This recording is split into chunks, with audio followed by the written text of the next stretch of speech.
Mustafa Cabdi Ciise Shiine waa barasaabka gobolka Awdal horay waxa uu ahaa saxafi ka howlgalay dal waxa uu maanta aflagaada cad kula kacay warbaahinta gobolka Awdal isagoo ku tilmaamay inay yihiin cunsuriyiin baad ka rabta isaga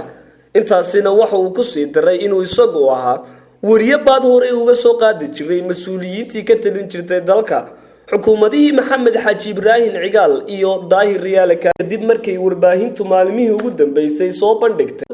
daliilaha iyo waxqabad la'aanta ka dul hoganaya xafiiska uu maamulo isagu ee looga arrimiyo gobolkan Awdal Mustafa Cabdi Ciise Shiine oo arrimahaasi ka hadlaya ayaa waxa hadaladiisii kamid ah waxaan kamarada hayay ama microphone-ka aan saxafi ugu yeeray dalka sagaashkii ما رجعنا هنا قبل كم يوم ولا ضل خطبة والمسؤول كنا هو ده إنه إحنا دونا نسكبه كتير ده غير الرياش عليها المسؤولين ما نقطهم تعالى ضغط حرية وقبل كينا لكن سكعلني نافك نسكعلني أنا كل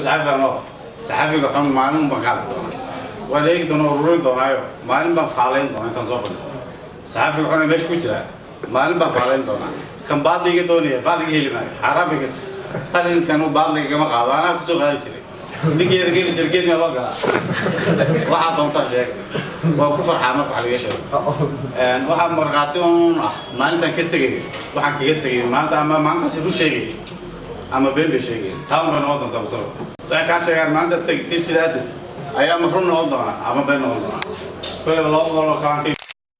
تقوم بالي هذا وجامع حسين جامع ضد مقالة بورما